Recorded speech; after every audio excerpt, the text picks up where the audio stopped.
Hey, yo, it's me, Pops Van Marmalade, and you're watching the Comics-Related Madness Network. Huh? So come get some. CromCon. CromCon.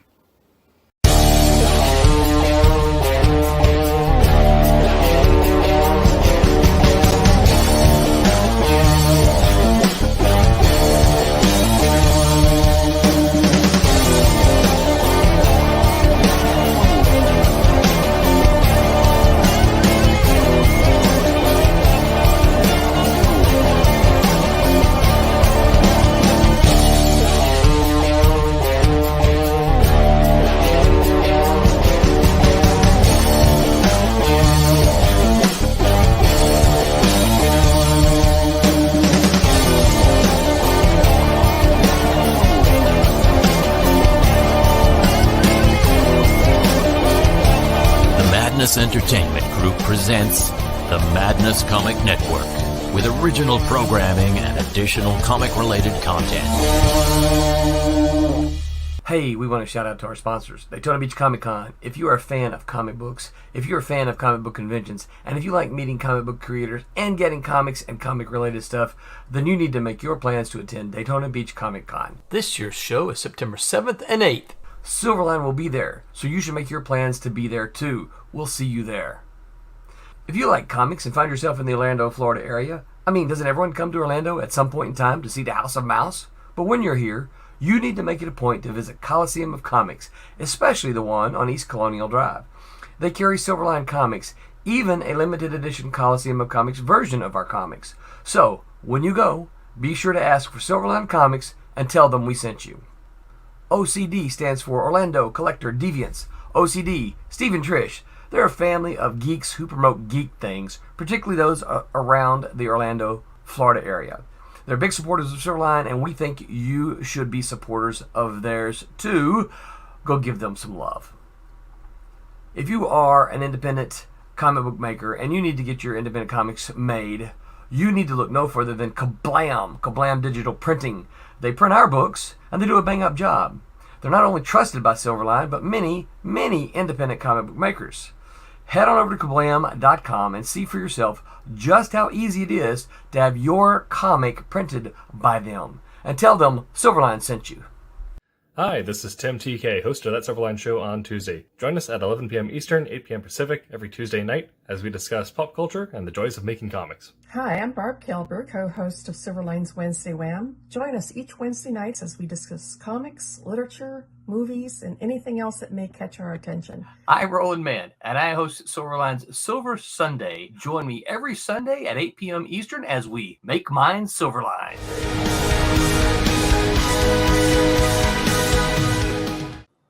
Hello, nerds. It's a show on Tuesday. What'd you call me? I called everyone a nerd.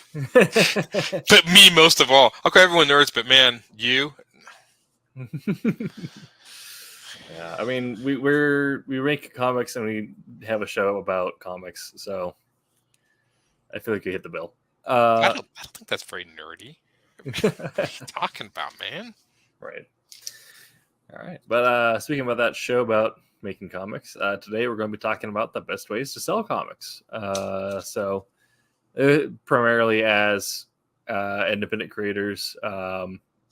If you have a contract with Marvel, DC, Dark Horse, you don't need to worry about that. They do that for you.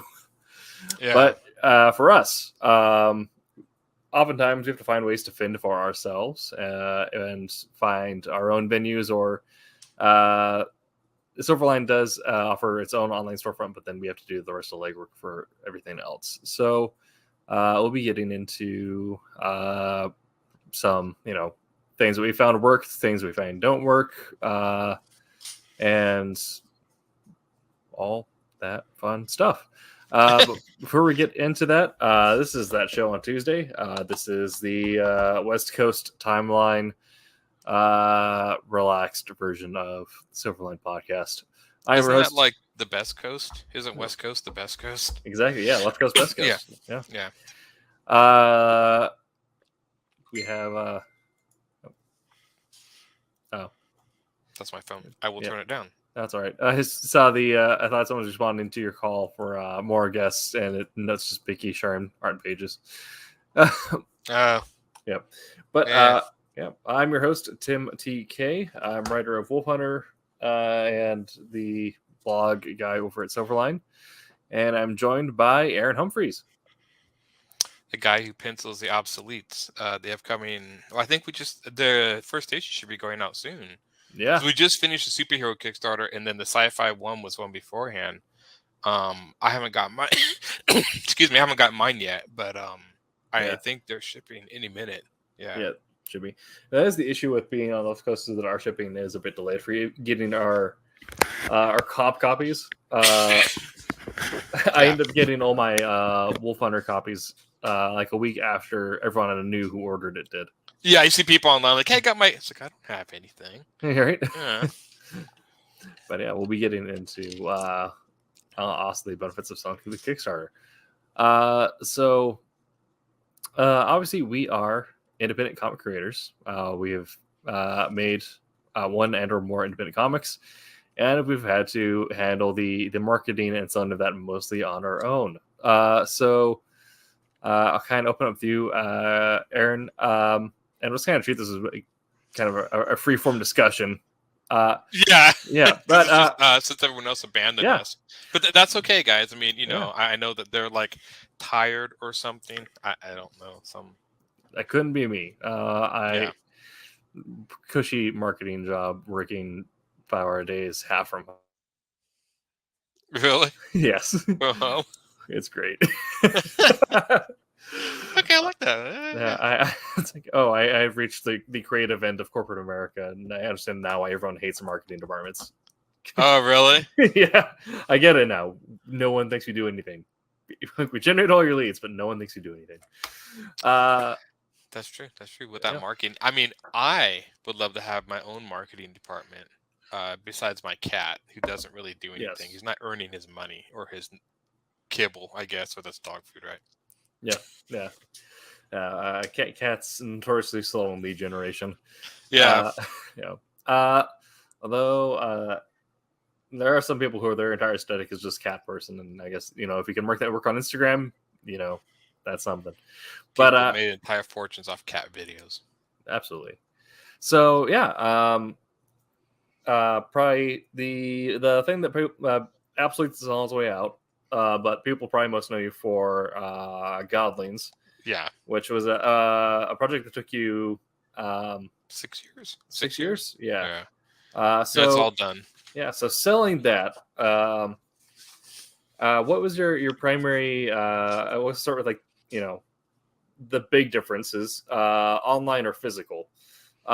Which venues did you approach? Did you try to do both? Did you only go one or the other? I do both. You can buy my stuff at HumphreysIllustration.bigcartel.com. Hint, hint, double hint. Single issues. I am putting together a graphic novel into one volume, so you can buy it as one volume.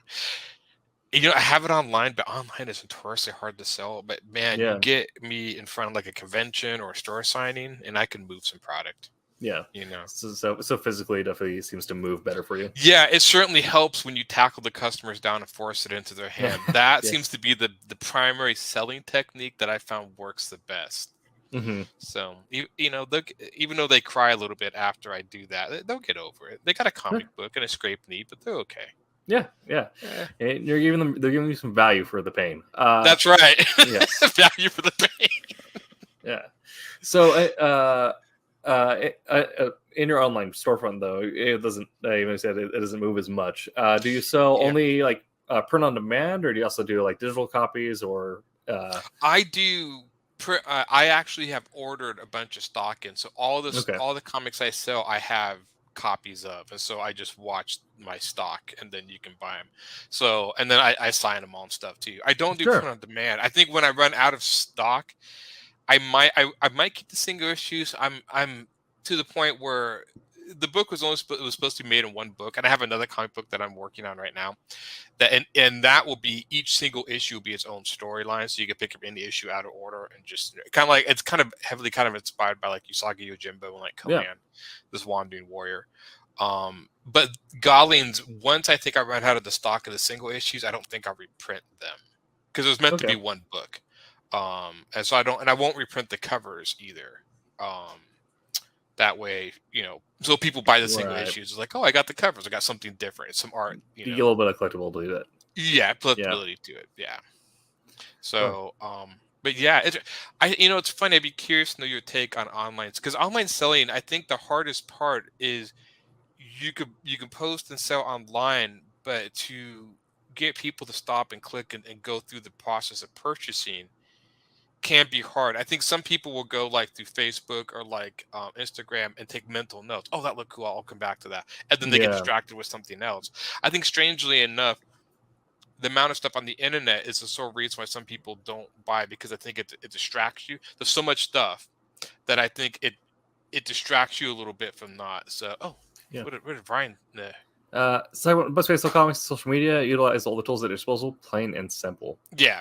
Yeah, I think if you're selling online, that definitely you need to be active on social media, because the main issue is you do run into a lot of noise. Yeah, and so I'm not a fan of marketing your comic before it's ready to be bought, because like you said, if people see it and it's like, I'll come back to this later, they're going to forget about it. But if they see it and there's a buy now link, that at least impulse buy, and I also think that having in that same aspect, bundling a digital PDF with a physical copy if you only want to sell physicals will also help a lot, because that way they get something to read immediately, and then the normal thing gets shipped to them anyway. Yeah, I never thought of that. I mean, I have PDFs. I mean, it's not like I can't generate the file and send it to it. Mm-hmm. I just didn't think that they would want both. For our first book and Facebook groups, I want to know about Silverline and other Kickstarters. Being active on Facebook groups, and I'll say one way to cut through the noise if you are marketing through social media, and this is just good marketing tips for any industry. It's always better to be a big fish in a small pond than a small fish in a big pond. So finding if you work in SEO, it's the same thing as finding niche keywords or low difficulty keywords.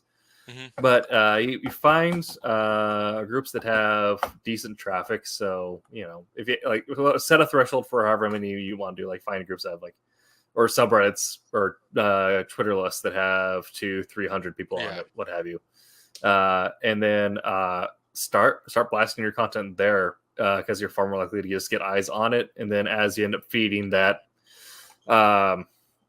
algorithm, you'll end up blowing it more across the board. But it's always better to start out. If you start targeting the r/comic subreddit with over 2 million active users, you're gonna fall off at the first minute. Right. And the funny thing, if your comic cover looks great, that is also a big. That's true. Big bonus. And I have clicked on the link to follow comics that have good covers or good stuff. Yes. I usually, and this is my own personal buying taste, but I usually buy things that look unique, or different. But covers work great. I'm also looking for interior art. So out there, I mean, covers look great, but if the interior isn't matching the cover, then I don't. Yeah. But independent comics, I have found some great comics. I found one comic that was a Kickstarter, and it was great. I'm not really sure the Kickstarter's struggling, and I don't know why, because it looks like a really professionally made one. So I don't know. I've kind of been looking. I have some theories about maybe why it isn't, but I'm still kind of baffled. Because usually I will buy stuff just because it looks cool, and also the concept is also something that I really like. If it's something I've never heard of before, or something there was somebody wrote a comic called Lead City that was really good, and it was about say you don't judge a book by cover, but you do it anyway. Yeah, that's you do, especially comics. I think strangely enough, I would actually say comics are probably one of the bigger judging a book by its cover than regular books, simply because it is an artistic medium. You have a book, cover of a book, it's mostly written, but you have a cover for a comic, and it's well, everyone consumers, creators, marketers, they'll understand that the cover is additional value for the book.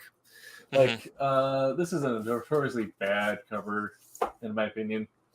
Orson Scott Card, who enters game.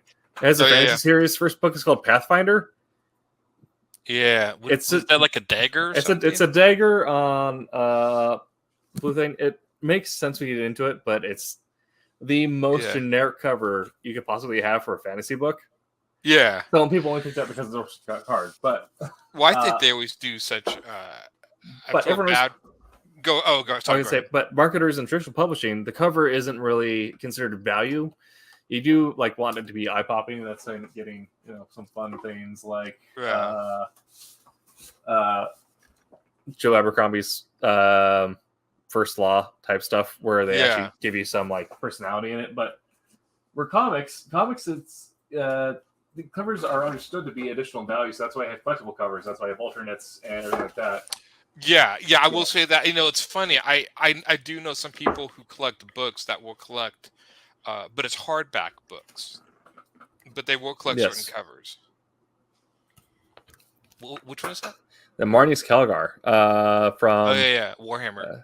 Scott. Is that a comic or is that one of the role-playing games? This is one of the new comics from Marvel. They got the license from Warhammer 40K to do a series of limited runs, or the series of limited series, I guess. Yeah. First one is on Marnie's Calgar and the Ultramarines, written by Karen Gillan. They have another one coming out later on with the Sisters of Battle. I forgot who's writing that one. Interesting. I didn't even know Marvel got the Warhammer license. But I mean, the cover there very clearly is its own like art piece designed to be additional value. Right.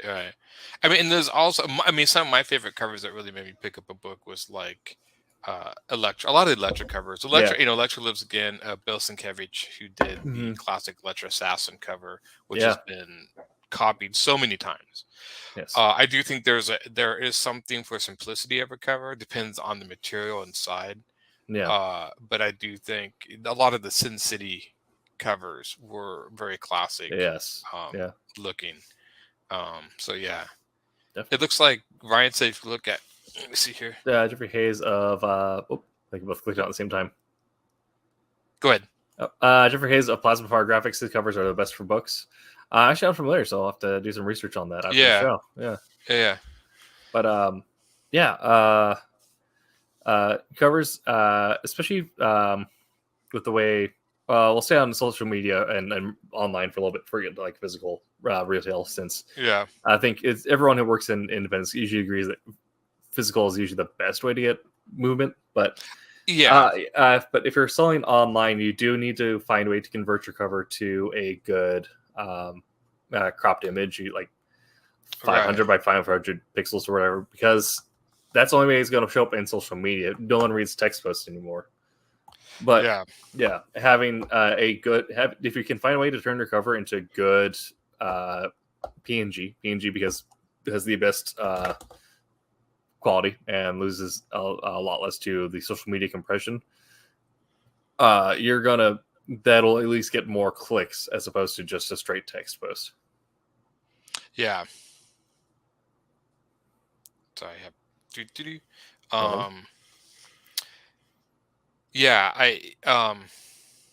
forgot what I was going to say. Sure. So it's funny. So do you sell your stuff? How do you find you selling your stuff online? Online. So print on demand, actually. And my social media exists in a weird place because in addition to comics, I also do streaming and also use that to get work for content writing. So my social media is entirely personality and jokes based. So I actually got some decent direction on a tweet I put out earlier where I said just like writing 3,000 plus words a day is easy once you realize that nothing is real and this is all simulation. Anywho, anyone else for an afternoon gin? And I get decent direction. So that's some extra visibility on my next couple posts. But strange enough, do you ever feel? I'm just curious. Do you ever find that your streaming audience ever translates over to the audience to buy your books? Usually, it's back and forth. Usually, people back my Kickstarter and like, "Hey, I found you because of your stream," and they'll message me on Discord. Yeah. Or they'll pop into my stream like, "Hey, just back this Kickstarter, and I want to see what your personality's like." So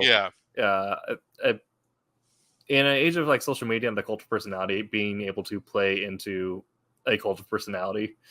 Not saying that I am, but that's just the way that the zeitgeist is. Yeah, it definitely helps. It is, and I don't know. It's funny. I really just I haven't really gotten. I guess when people hear or see my personality is like on here online. I don't make too many jokes. I mostly just kind of post my art and stuff online. Yeah. Which I understand is not really generating that sort of personal touch that a lot of creators that I've heard. I'm not sure. It's funny. I think just also my age. I'm not used to Facebook or social media, so sometimes I forget a lot. Like I'll go like days like, oh, I should have done something to post online, and always feel like I'm if I post the same thing, like I want to always post something new, whatever. But yeah, there's a lot of times where I'll never quite figure out what to say or whatever, and of course I try to stay away from a lot of the online arguments about whatever. So I kind of stolen an idea that we developed in class, which more works for writers, but this is actually something they taught us in Full Sail. But kind of like you treat like a sit down and write day.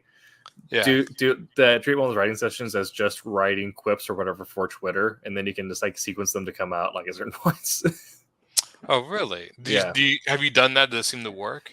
Typically because you end up getting like some really good quality like quips to put out that way, because you're taking time to again, if you won't get the audience that follows topical subjects, so sometimes I will throw my head on and reply to a retweet or do a retweet that's like something that's topical, but most of the time like the stuff that gets the most interaction is stuff that I've written out, edited, and then eventually just copy and pasted to upload at a later date.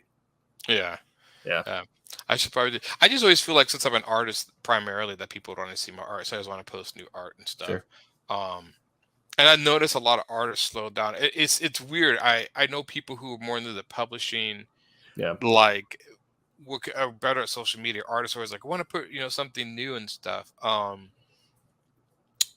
don't know. I just feel like if I repost the same old art like over and over and stuff, you just it's like And then, of course, if I get client work, I can't necessarily post the client work. So sometimes I go a little while. But I've heard, and I think I could be more active on social media. I try to share a lot of people's posts, but I don't know, it's not in me. But like you said, get me into like a convention or store or something. Right. I do pretty well. Before we get into physical stuff in the back half, we got a little bit of time left. I want to talk about the kind of the big one for online resales, which is Comixology or similar vendors. Comixology seems to be the only one on the market, which anyone can upload to Comixology. It's just very hard to get again through the noise because you never really get featured, so people have to search for you. Right. But it's not like they can come and just click. They have to actually type in the title of the comic. What is your, just out of curiosity, what is your take on posting a web comic in order to sell it eventually as a physical comic in order to gain? I think it's great. I think if you just repackage your web comic and if you don't add anything new, you are going to make your some of your new readers who come and say like, well, what the heck? I could have just got this for free online. I think some people would like, if they've been long-time readers, they would like to have that all bundled for them together. But someone who just comes in for that may feel a little bit off of it. But if you add an additional value, like if you add in like art pages in the back or do like some sort of additional content, then it's just like any other collector's edition. I think people are fine with that.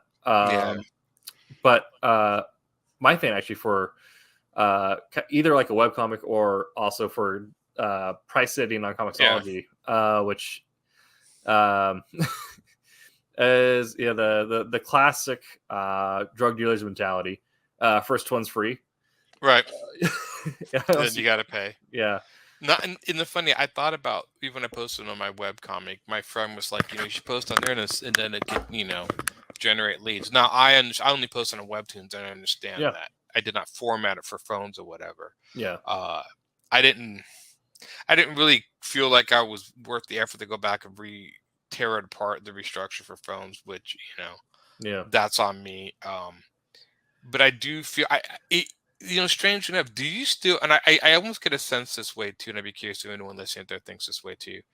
I do think there is a difference between webcomic readers and physical comic buyers. Like a lot of people in comic shops don't read web comics, and a lot of webcomic readers don't go in the comic shops. I do feel there's some strange reason there's a little bit of a split there still.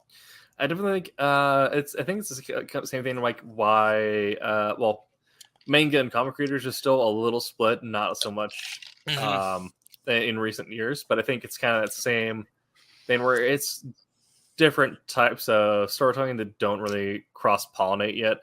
Yeah. You will get people who will buy their webcomic if it comes out as a physical comic, or you will get people who will follow the physical comic if it gets a webcomic like add-on.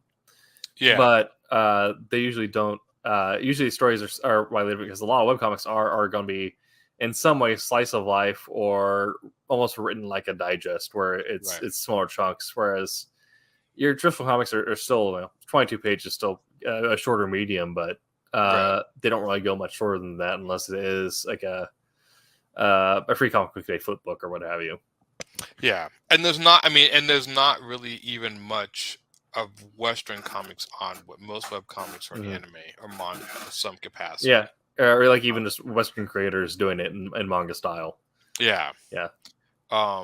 Which I've always found interesting. And there is, even not to get straight off the subject, but I have seen where Western creators do try to do manga and they usually don't make it. There's something about them wanting to have the manga be from Japan, that sort of scene. Yeah. Sometimes a little. There's some things that sometimes get lost in translation and can be a little weird. Yeah. I think if you like take elements, like if you just did, in essence, manga style, more emotional and dialogue driven storytelling, plus some manga visual elements, like if you include like either different stylings of characteristics or like increased like visual effects in some aspect, but if you do everything all together, sometimes one or two things really well, it just feels like you're trying hard and not succeeding in any aspect. I don't know. I know there are some people that, and I've encountered a lot of people even in selling comics, and this is kind of maybe an interesting segue. Yeah. Segue back into the marketing that were looking to sell like comics. They wanted to sell NFTs and other sort of properties, and we're thinking, let's just make a manga because manga sells, and then we'll just market the manga and make tons of money. And it's hard to explain to those people. It's like that's not kind of how comics work. Just because manga sells well doesn't mean your manga will sell well. Just because Spider-Man sells doesn't mean your comic can sell well. It can. Yeah. But it's weird because it's more of a businessman mentality coming into it. And I mean, if they like the now with Marvel and DC, everything is so pop culture and zeitgeist that you don't really need a bundling. But if you remember, like you used to get like those like monthly catalogs in your shop from DC or Marvel. Is like, hey, here's everything we have out this month. If you're like, if we're interested in these characters, here are these books. If we're interested in this storyline, here's these parts. So but now it's usually just they walk in and like they expect everyone to know Spider-Man because everyone has seen the origin story 50,000 times across whatever. Exactly. But manga still manga still does the same thing here in the United States now. Because Shonen Jump used to be, huge, and now it's still like if you're going into a comic store, you still will find the Shonen Jumps. Like, by the way, here's chapters of everything from One Piece to Naruto to right. Naruto I used to buy the American Shonen Jump. I thought it was interesting. I never bought a periodical that would collect comics, and I'd be curious. I don't know how well Shonen Jump, the magazine physical, did in America. Now, when it did come out, the magazine market was dying. So I was always curious to know if Shonen Jump, that magazine, came out when magazines were at their heyday. I'd be curious how Americans were to take to that format. Well, always view Shonen Jump not necessarily as like its own standalone thing, even though it kind of is. It's definitely seemed more so like because America always got their volumes later anyway. So By the time the Shonen Jump would come out, we already got the full collected volume, so it always felt more like the marketing material of like, hey, if you like anything from this, it's like the demo disc. Yeah. Hey, here's a bunch of demos. If you like anything like you can get the full volume. I remember the demo disc, and I guess that was then they used to put ash cans in, like Wizard Magazine. Didn't they actually start putting ash cans in those? Yes, like little mini, I remember those. Yeah. If you're a member of PC Mag or PlayStation Underground, these are my PlayStation Underground hat actually. Oh, no ornament, but you get those in the magazine as well. Yeah, because I remember the demo discs, and now it's funny. Now there's not even really demos of games. Like I'm actually honestly thinking not too many. Yeah, most companies now, like the understanding is like you'll find a YouTube video, and if you like it, you'll like it. Exactly. I think there's more and it's funny because instead of me playing a demo, I'll like exactly you said, I'll just go watch a review YouTube video on it and be like, oh yeah, that totally looks cool, and then get it. I'll just hop on Twitch for like an hour, like, oh, that looks neat. Yeah, and give it a shot. It's too bad we can't do something like that with comics. Like, oh, this comics is cool, then jump on, YouTube or some other thing and like see a preview of it. I don't even know how that would work. Right. I do know there are some people that do review independent comics online and stuff. Yeah.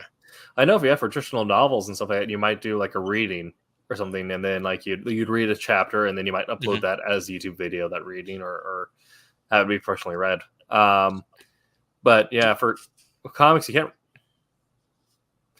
have to do like a slideshow. Yeah, I'm honestly actually just putting it together in my noggin. Like, how would you actually do this? I think it would be a slideshow.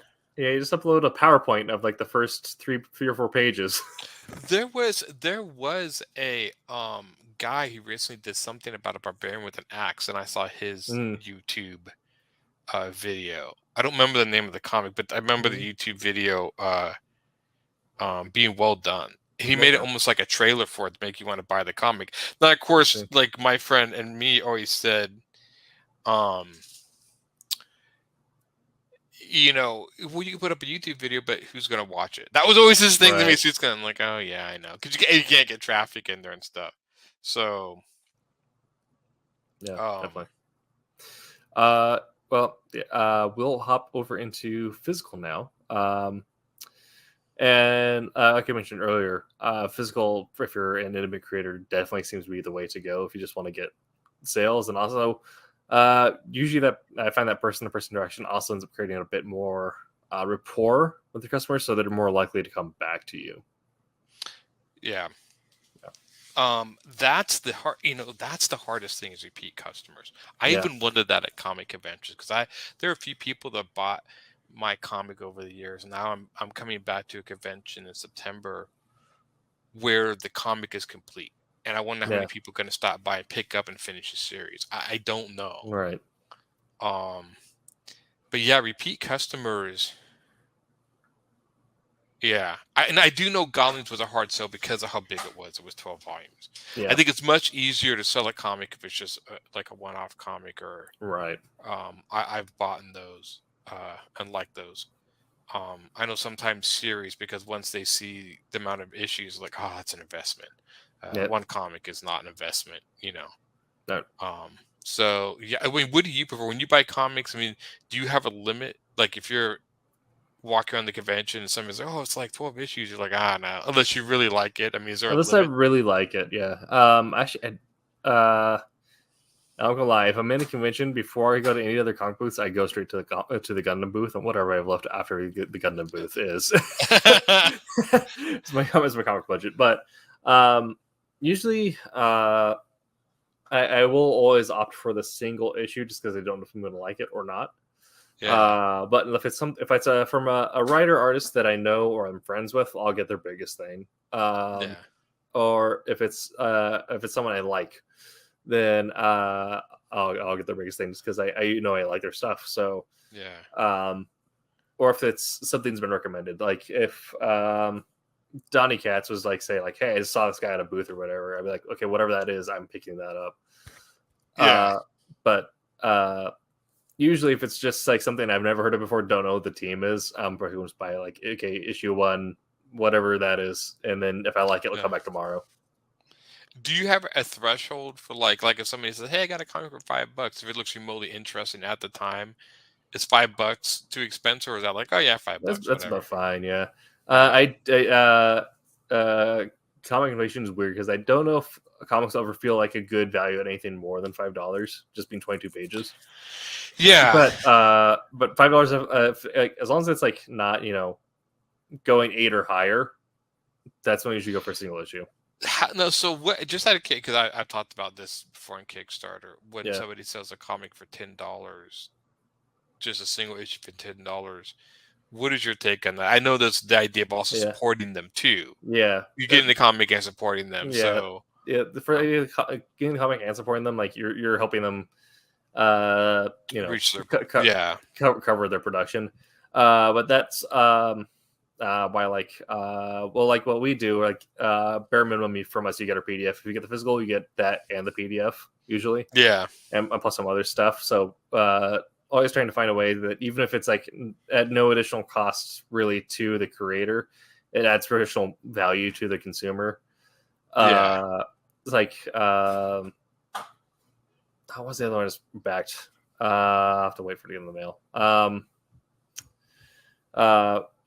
Oh, actually, I just got one in. Do I still have it somewhere? A Kickstarter book? I did just get a Kickstarter book in. I wonder where I forget. It's from.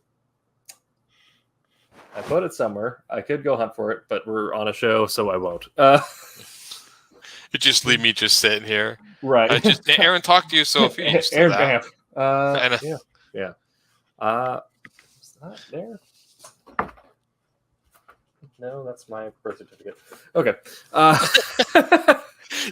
have this little stack of books next to me every time. I'm like, oh wait, that's usually where my current comics have little stacks over here. Yes. I wonder if I put it underneath. Oh, I think I know what I did with it. Actually, I think I see it. One second.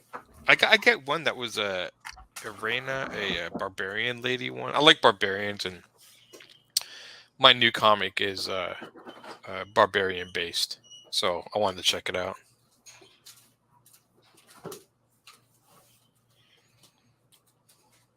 And he just abandons me. This is a time of the show where Aaron just talks to himself for how long? Nope. Okay. Nope. Not it. Okay. I have no idea where it went. now it's just gonna bother you. Now just looking around like, yeah, I know it's somewhere. No. Yeah. But their book, they included essentially a series of like pins and stuff that the characters wore in the book, which is kind of neat.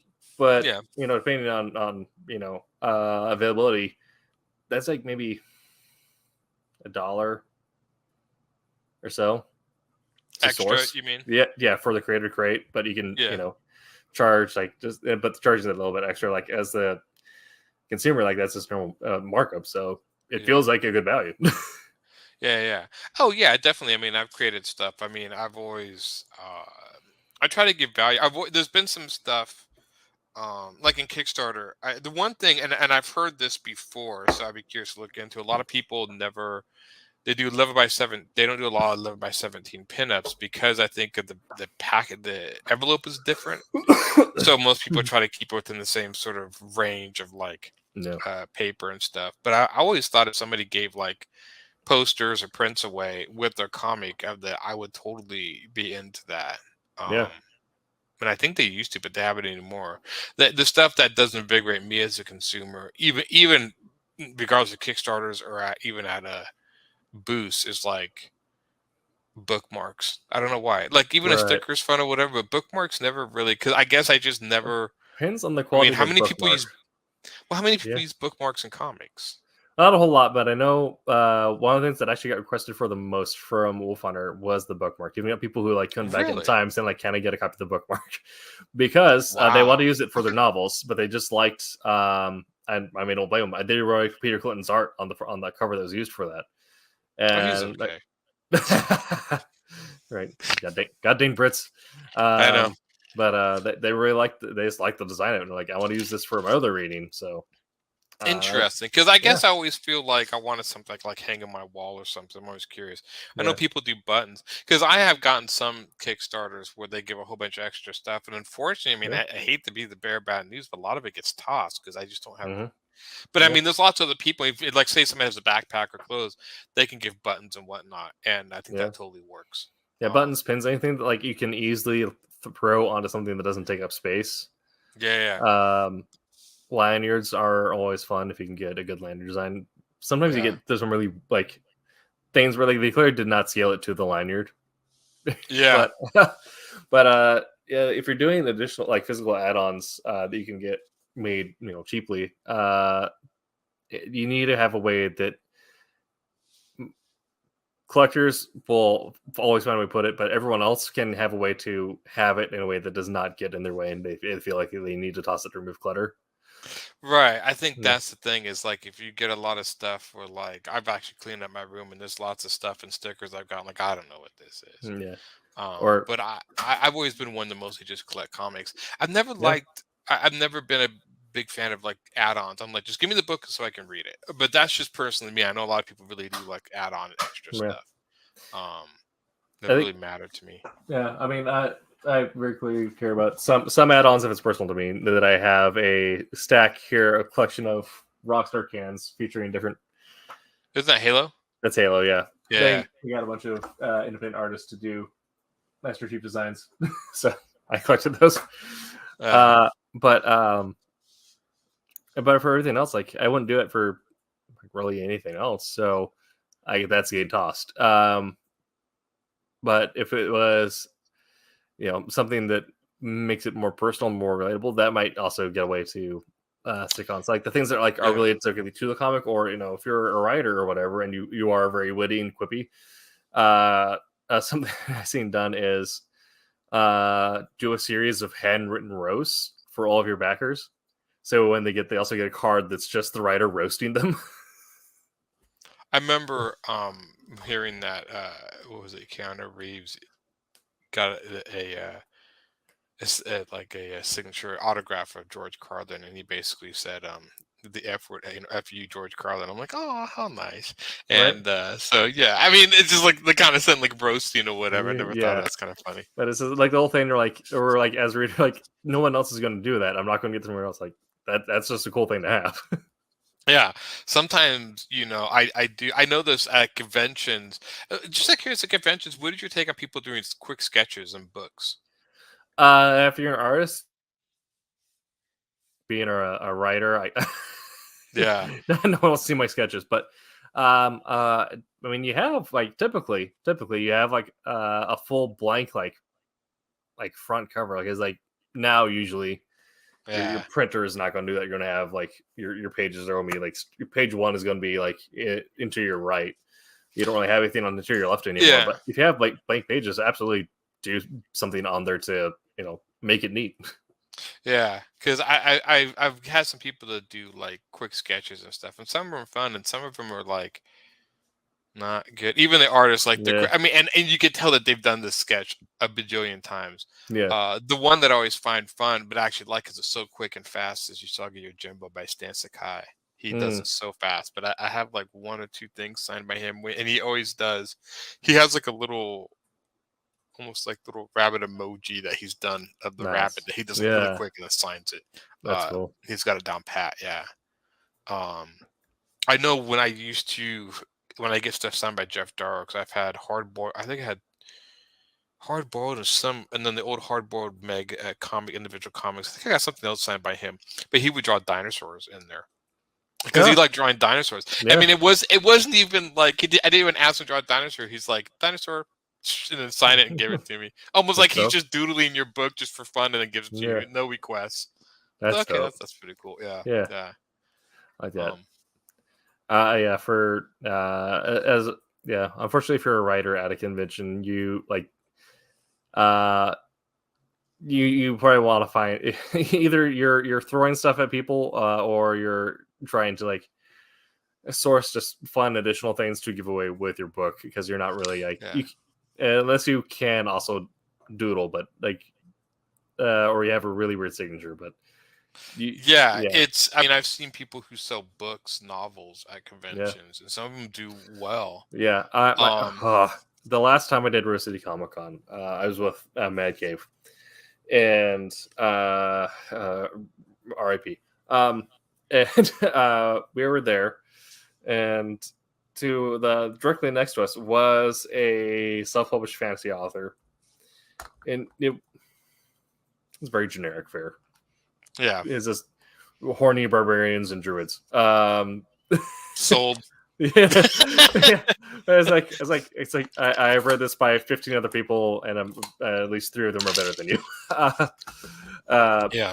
But they played the classic a single male trope, a single individual trope, and that they just had several cosplayers in scantily clad bodices. And meanwhile, we're here like 3 dudes who look like 3 skateboard looking dudes. One of them got some of the Portland, Oregon caramels, if you catch my drift. So we're fun. We're fun. We're vibing. Like when people come up, they laugh, if they talk with us. We're having a great time. But it's hard to compete with that. It is hard. They keep sticking me when I sell comics at Rose City. They keep sticking me by the anime group, and you just there's no there's a comic, and then you hear them go, "Oh, it's what's his name's character," and just gone. They're just gone. Almost feeling like it just to grab eyes. Like I don't have the same assets, but coming in some sort of like full outlandish cosplay may be a power move that I may have to try at some point. I've wondered about that with banners and stuff. I know there's some people that have amazing displays. I do think the more you put in your display, the more it works. But again, transportation can become a problem. But some of these guys have it like the transportation down to a science. Like breaking it down and all that. Yeah, and if you can get there's a couple printing companies local to me, but if you can get the proper pop-ups, and that they just like literally they come in a small metal case and just roll them up, put the thing down. It makes so you're not like dealing to the frame. It makes your life so much easier. It's funny. I got one of those the banners ones you roll up and roll into the metal casing, and I found that I thought mine were pretty big, and then I found out no, mine are rather small. Yeah, I didn't realize that. Yeah, well, you do know. Yeah, you want to have some sort of decoration. Like if you go like full bore, then you're running like the sunk cost of it, really. But I do find that like even if I'm walking around myself, I usually don't go to the booths that have like absolutely no decoration. They gotta have something. Yeah, because you don't know what it is, but like if they at least have like a banner or something that shows like stills from a comic or a pop up or something like that. Kara McGee, I don't know if she uses any ornamentation, but what she has like full stands all around where you get the grading with her comics that she illustrated on like behind her, and then on the side are like all the pens and all the additional stuff that she does. Like she does like hand sketch like 3x5s of your D&D characters. Oh, okay. So like she'll have like some of those displayed next to her. She'll have like pins where you can request a custom pin, and so she'll have some of the stuff that she did in the past off to like the side. So like it's not like traditional marketing material, but it's all stuff that tells exactly what that booth is. Yeah, definitely, and that people be interested. I mean, I know a lot of people love to have their own D&D character illustrated or whatever. I know that's a big thing. Now since you're more in the D&D, do people ever get into actually hiring people to create 3D miniatures of their D&D character? Yes, HeroForge.com. You can get your custom model created, 3D printed, and shipped out to you. Okay. Painted or unpainted. Yeah, because I was like, that is now $1 million business. Oh yeah, because the first thing I was thinking was like, you could do a picture. I'm like, oh, but is it a 3D? And it's actually wouldn't be really hard to do. I don't think. No, yeah. But yeah, I mean, what are your idea? I mean, strangely enough, not even thinking about that. What if somebody offered little miniatures, like little that'd be 3D printed? Yeah, I don't know. I don't know if that would work. Yeah, printing would obviously take time. So you probably couldn't exactly on the spot like it's but. I almost wonder if it would be like if you take like pop culture items and you just like if you're a very skilled painter, for you to do like pop culture paintings, like doing stuff like characters from Lord of the Rings and what have you. Yeah. Are you doing a Lord of the Rings set? Yeah, I'm currently finishing up my Army of Gondor. But do you play Lord of the Rings, like the D&D game, or the Middle Earth strategy battle game? It's kind of like Warhammer, but Lord of the Rings. Ooh, I didn't know that. And also, I just started collecting. I haven't primed them yet or painted them, but I started collecting Marvel stuff. So there is my boy Cable. Oh, they have. I didn't know they made Marvel miniatures. Is this for a specific game, or? Yes, this is for not sponsored, but Marvel Crisis Protocol. This is Wolverine and Sith. Actually, pretty affordable. It's just teams of 5. So I'm working on putting together an X-Force team. Oh, well, that's been one of your favorite. I think X-Men team was X-Force. Yes, and what's interesting, the options they give you for building the X-Force team, the bonuses, are either the classic Sex and Violence run or the Weapon X-Force run, which is a wild time because you had Old Man Logan and Sabretooth leading everyone from Weapon X. I remember there was one of the classic X-Force ones where they all had they were all like gray and silver suits. I think it was the one Sex and Violence. Yeah, Sex and Violence. I always used to call them Exacto Force in that because they all had blades. I remember that was the defining factor. Which I mean, I was told, and obviously it was intentional, but I was like, oh, it's called Exacto Force. Yeah, that was that time was Sex and Violence / Apocalypse Solution. That was like the two big runs from that era. So that's if people were referencing that time, that's usually they would say like the Apocalypse arc X-Force or the Sex and Violence X-Force. Yeah. I wasn't it Aaron something that wrote the original I can't remember who wrote the original X-Force, that Sex and Violence one. I remember he became a pretty big writer later on. I don't know if I'm sure he's still around. That was Chrisgau. Okay. Yeah. And then he did end up becoming pretty well.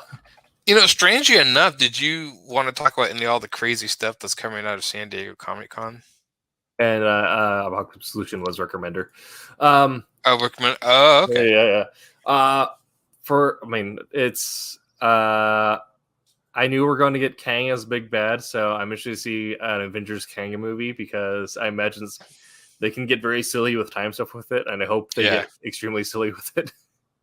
It's funny. I remember Kang became my favorite. I read this Avengers comic called Avengers Forever. Yes. And I think it was like a 12 issue, and the way they put Kang in there, because I never really knew much about him, but the way he was, I just loved them. And I've read other comics with Kang. Yeah. And I always thought he was and I hope Marvel, this is one thing I hope Marvel, if you're listening, please. Okay, Thanos, you made sympathetic. Don't make Kang sympathetic. He's a conqueror, pure and simple. It's a game to him. He's a conqueror who likes to conquer for the pure sport of it. Please keep that simplicity about him. Do not make him like this character where everyone's like, oh, but he had a bad. No, he's not a bad. He's just a conqueror because he's such a simple character and he's such a cool concept. Imagine that we are supposed to be getting Doom here soon, and imagine that they're probably going to be saving. If I was right, then this is what I do: make Kang as maniacal as possible, because his whole thing is, he feels borderline disassociated because it doesn't matter if you beat me, I come back.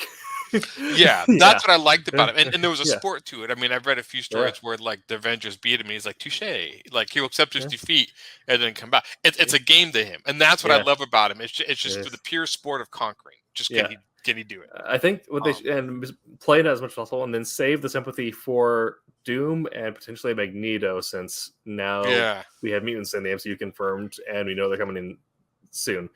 Because was that the Miss Marvel show? Miss Marvel, yeah. Okay. Yeah. Well, they originally Miss Marvel was going to be a mutant, but then at the time, Marvel's like, we're not sure we can print mutants so we're going to make her a human. Okay. Yeah. Because I haven't watched the Miss Marvel. It's over now. The series. It's over now. Yeah. Yeah. I never watched. I was curious when they were going to introduce mutants. Yes. So I do know, and we got the sting from the X-Men '92 cartoon when they said that they played the musical intro from the X-Men '92 when that happened. Did they really? Which means that X-Men '97 might in some way be canon. It's funny. I remember watching old X-Men cartoons and I liked them. I remember the animation in them was really bad sometimes. It was really great sometimes. It's great and then good. It goes back and seasons forth. 1 through it was like Clone Wars. First 2 seasons you can kind of skip. Yeah. Because they were basically just random adventures. I remember that. Pretty much, yeah. And then once you get to the point where I start doing Mr. Sinister Marauders and Future Past and the Cable Bishop Messiah stuff, that's when you kind of can stick around with it. But Wolverine X-Men, much better animation around. Yeah. And then the Japanese one, which unfortunately you have to buy in full from Amazon, not streaming anywhere. Oh god, it's so good. The Japanese X-Men one? Yes. Yeah. They made a Wolverine and an X-Men one, and it's funny. I know what was the other? They showed Wakanda. It's funny. I guess it's Phase 6. I thought, I don't know. I lose all track of like the phases and stuff. I was happy they put out a John Wick trailer because I was wondering if they were going to. I kind of hope they end it. Like I like John Wick for one. Right. 4. You need to come to some conclusion. Like something. I can't imagine it being like if they want to make it a saga, like a traditional saga, and end on 5. That'd be great. I could see that. Because maybe do like number 4, which is like bridging the point where he finds out exactly who he needs to kill, and have him fail again. So then have 5 be old Ben Wick, where he really needs to retire. Yeah, I can see that. It's funny. I remember reading somewhere that originally John Wick was supposed to be like a 60-year-old guy or whatever. Yeah. Yeah, that was, and so, but when they did Keanu Reeves, it kind of worked differently. But I thought that would have been interesting. Oh, interesting if you an old man or whatever. Yeah. I saw some other stuff. I'm kind of hoping to hear a little bit, which I haven't, of a little more of the Metal Gear movie. Yeah. But it's all silent on there. I'm hoping it's still, because we have writers, and we have a writer, a producer, and Oscar Isaac has like stated that he's in some way involved. So we can. I think he'd actually be a good if Oscar Isaac does Snake. I think he'd actually do a really good job. I think he would. I can see him as Snake. Yeah, unfortunately, we did get some bad news in that the Knights of the Old Republic remake has been put on hiatus indefinitely. Oh, did it? Yeah. Wow, I'm surprised they did that because I think that was a Sony exclusive or something. I think that was. I don't think it was a Sony exclusive, but it was supposedly it was supposed to be released like early to mid next year. So this is like really late in development schedule for them to like essentially can the project. I wonder what the reasoning behind that is. Yeah, because I think a lot of people are really excited. For that one. I know they're making new Star Wars. There's like a bounty hunter type game coming out, I think, for it. I'm not sure. It's like 944 was like a number. Maybe that was the one that was announced in Cannes too. Oh, that was 1313. That was a while ago. Yeah, but I know the new one that's coming out is Eclipse, which is going to be a narrative one set in the Republic before the Rise of the Sith. So it's going to be dealing with like it's going to be dealing like the war that kind of bankrupted the Republic before Palpatine rose to power. That's right. I did read that somewhere. Yeah, that they were doing that. Yeah, it seems apparently the only comic book news I heard out is that Spawn is crossing over with Batman again. Yeah. And I was really trying to look for other comic news, but I couldn't. It is, strange enough, because San Diego is such a multimedia convention, would you even bother selling comics down there, or would you just skip that show? Probably not. I'd probably go there. I'd love to go there as a consumer, but yeah. I'd probably go there with as minimal investment as possible, because I wouldn't expect to make anything back, but I'd be going there just to get name recognition in some aspect. Just so at some point someone's walking down the hall, they see my name or my banner, and then maybe at a point in a smaller show, or if they're ever online, they're like, oh, I recognize that name from somewhere. Yeah. Because I know Rose City's Rose City's done a good job of keeping the Artist Alley. I think Artist Alley almost is like half the show, which is pretty good because a lot of shows don't do that. Yeah. Even going back to marketing, that's the one thing I will give them, is that there is a lot of people in Portland that buy independent comics. Oh yeah, that's my favorite thing. Like I said before, but I'm hearing about Rose City's fact that you walk into the main hall And it's like, okay, here's the indies, here's Image, here's Dark Horse, Marvel and DC in the back. Yeah. It really, it's weird. And not like I said, I think I've talked on it before. Growing up, that's why I thought comics were. I didn't know Marvel and DC was such huge, like would overtake so many stores, like East Coast and stuff. But then it makes sense on the East Coast because that's where, Marvel and DC were. I think DC's in California now, but I mean, in the days, that's what they were. So the main stomping grounds. But yeah, it's I remember we did have was a Stumptown Comic Con that was completely independent, and I think that was folded into Rose City somehow or quit or something. But I remember going to those and really liking those. The Dark Horse bought Rose City, and then Stumptown, I think, ended up because that first year they couldn't really compete because Dark Horse threw so much money into Rose City that they just kind of like fell into it. Oh, yeah. Because Dark Horse is now they're bought by a video game company. Of that nature. Yeah, I think they're. I can't remember who owns Dark Horse, but it is like. Well, I know they're technically part of the Archie company, but and then I think they have like a split with something else. Yeah, and I know there's some stuff going on with Oni Press. That's in Portland. Yeah, and Oni, I guess Line Forge is part of Oni. I thought they were. I think they remember them buying them out. Yeah. But I mean, strange enough, not to say. Have you been watching any cool shows or anything? Watch anything cool. I've been just finishing up Clone Wars. My other army that I've been painting is actually Maul's Shadow Collective from Clone Wars. So really, yeah, they got added to Source Legion, so that's what I've been watching. And then I've just been I've been writing a lot just from the job, and then trying to catch up on that history book. So if you're back to the Wolfhunter Kickstarter at that level, it's still been worked on. You're still getting it. It's just your boy's busy, and you are getting a breakdown on the mechanical differences between a Hawker Hurricane and a Messerschmitt 109.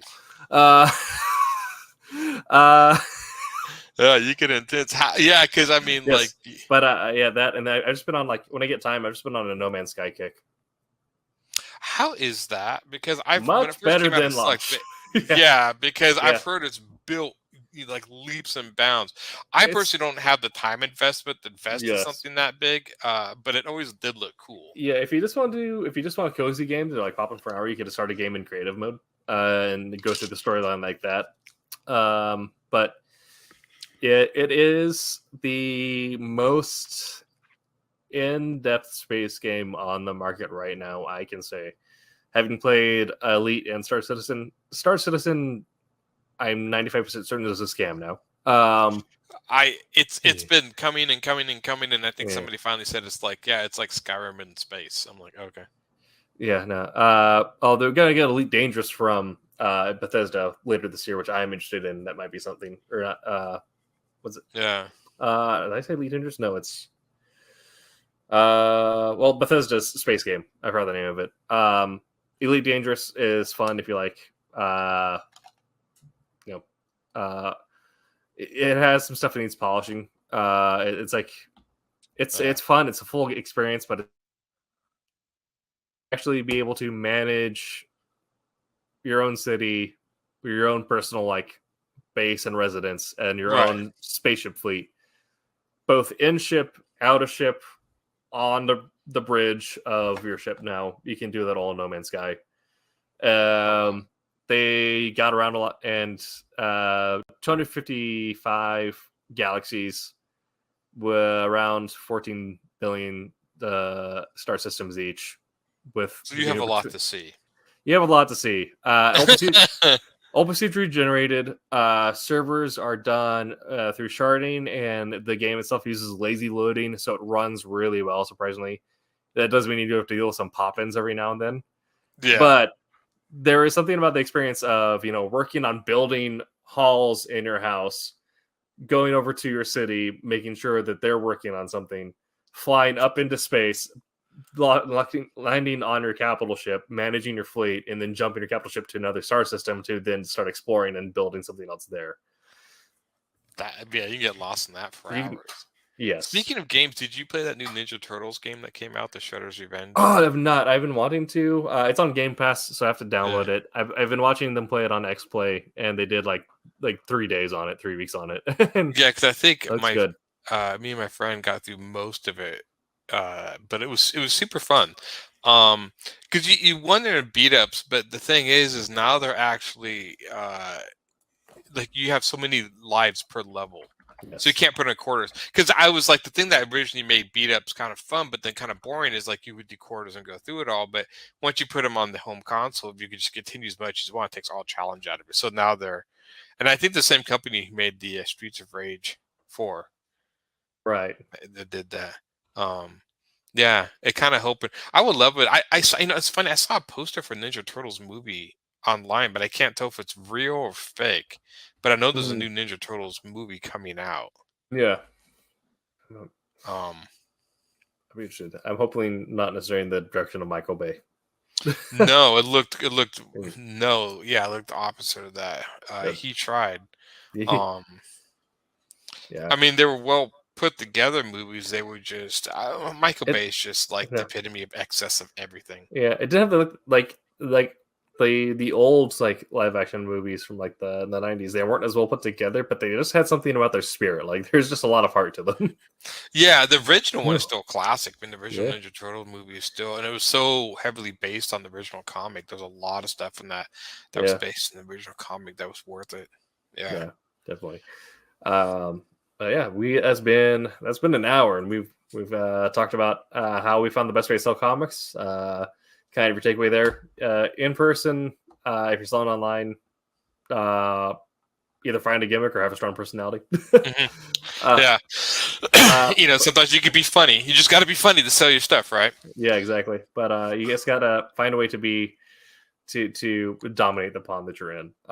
So we're going to actually get ready to head on off. Before we do the extra Kickstarter commercial, needs to be taken off from our docket because that Kickstarter is funded. So thank you to all those who did that. Yeah. Going through that. So, Aaron, where all can people find you and what are you up to right now? They can find me on the interwebs on Facebook at Humphreys Illustration and Aaron Humphreys. Aaron Humphreys is my personal Facebook. Humphreys Illustration is my business Facebook. I post pretty much the same thing either or. I share a lot of stuff on my personal Facebook page, like other people who make Kickstarters or people try to, like, I'll share like their ads and stuff on there. Yeah. Instagram and Humphreys Illustration too. And then that's my website, Humphreys Illustration. Just type in, remember, it's HUMPHRES. Spell my last name right, add illustration, you'll find me. Perfect. And then that's your fault if I never go away. Yes. And you can find me everywhere at Tim TK Writer, here on Twitch, Facebook, Instagram. Actually, not Facebook. Don't find me on Facebook. Facebook's dead. Instagram, Twitter.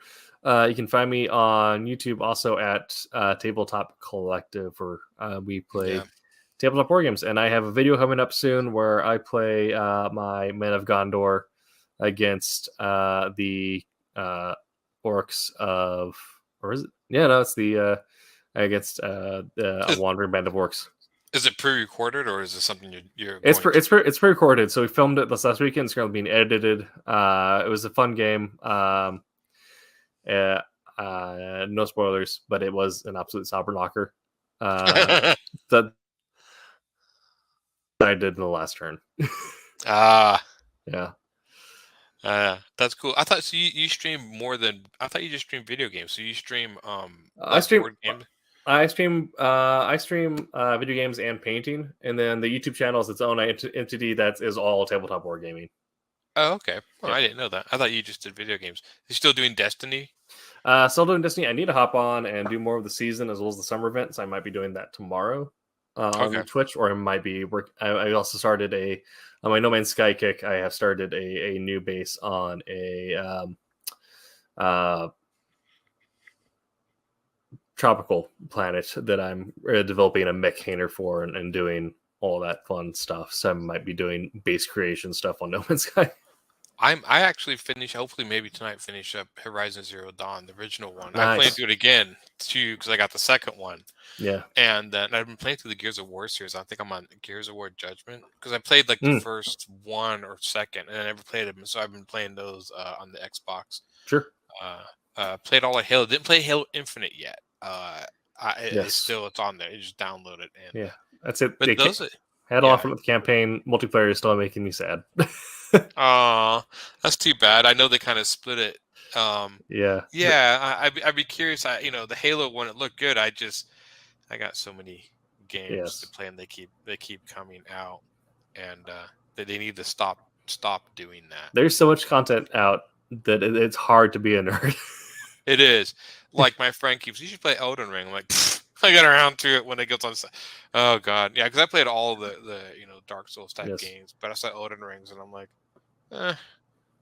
seems like a lot. I've had at my friend's house, so I've had a good time with Elden Ring as a pop on, pop off. Whereas like the previous Dark Souls, you have to commit to like 2 hours just to get to the next bonfire, and then also grinding if you can't get through that section. Elden Ring, it's always like wherever you go within 30 minutes, you're probably finding the next Shrine of Grace or whatever. Right. And if you can't get through that section, just go in a different direction. You'll find the next one over there. Get some control. Yeah. So it is nice that it's like, and if I'm like pop back on or I'm rusty, I can pop over to an area that's lower leveled and start venturing over there, and I'll find something. So yeah, it's definitely much more of a casual game. I think that's why it's so popular compared to the other Dark Souls game, where it's definitely Dark Souls. Dark Souls 2 to some extent, but more so Dark Souls 3 difficult. Like, all right, I have a full Saturday to myself. I guess I'll try to progress through the section. And they started adding the double each boss. Like it's like a double life bar. I'm like, I eventually did finish Dark Souls 3, but I want to play it again because I didn't realize by the end of the game I didn't see the little dude sitting on this throne that can imbue your weapons with fire or whatever, and I didn't see him to the very end. And I'm like, oh, I want to go play it because that's half the fun. I just completely blanked him. I didn't even see him. I was looking for him too. I couldn't figure out why. Like, why would they take that out of the game? That was cool, and then found out it was this kid. Like, okay, got it. Never saw it. All right, well, we have been That Silverline Show on Tuesday. We'll see you all here next week at 8 p.m. Pacific time. Check out the channel tomorrow, 8 p.m. Eastern for Wednesday Schwam, and then again, 8 p.m. Eastern on Sunday for Silver Sunday. Until that time, make Silverline. Hi, my name is Sergio Cariello, and make mine Silverline.